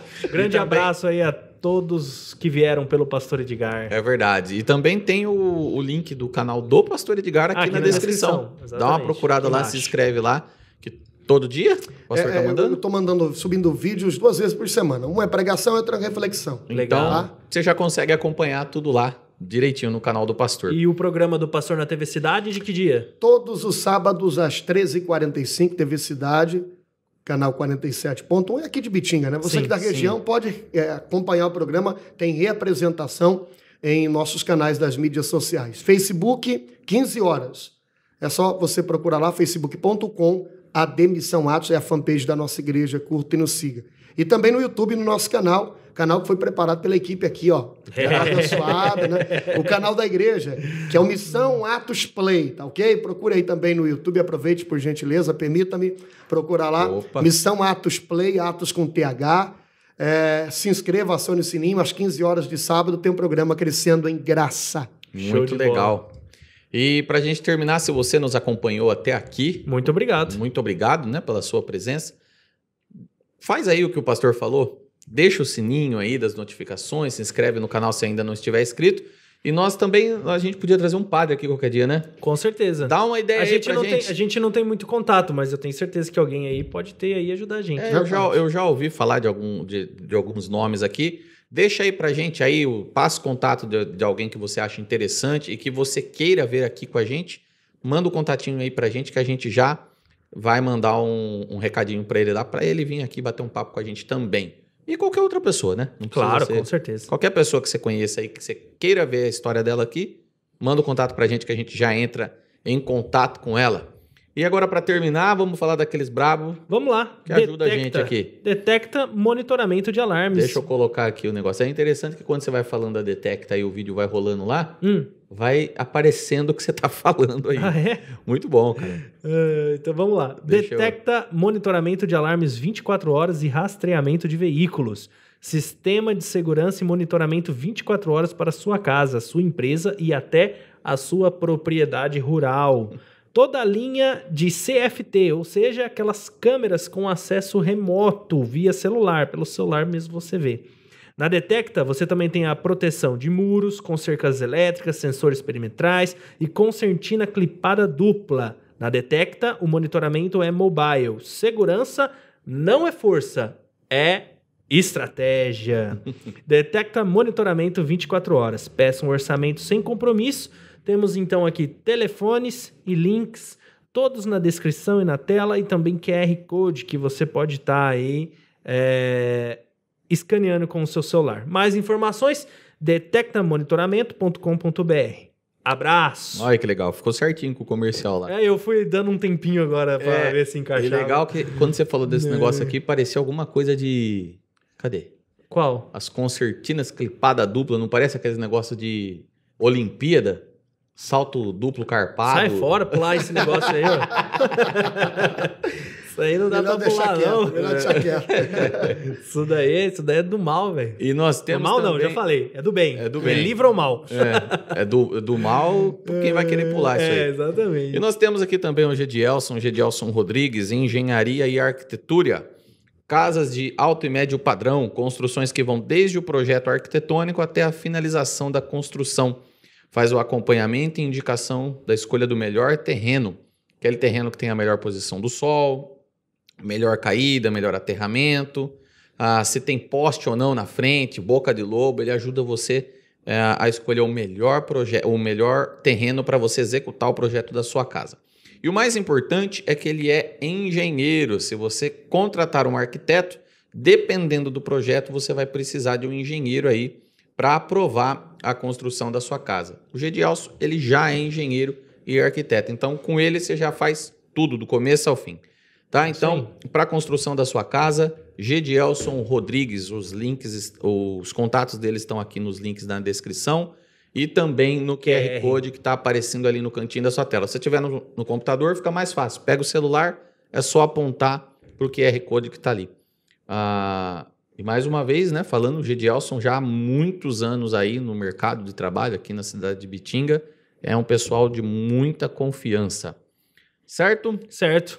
Pastor Edgar, muito obrigado mais uma vez por ter vindo aqui. Eu que fico muito grato a vocês pela oportunidade de falar, né? A gente está sempre no circuito religioso e quando você participa de uma programação dessa natureza, né? Isso é muito bom, até porque, de certa forma, para desmistificar o entendimento daqueles que não pertencem ao nosso... na nossa comunidade da fé, né? Pastor, vocês são pastores também lá na Igreja Batista, vocês sabem disso, né? Geralmente, quem olha de fora são todos uns abilolados, né? Todos doidos. De certa forma, não deixamos de ser um pouquinho também. É por isso que eu dei risada. Eles têm um pouco de razão.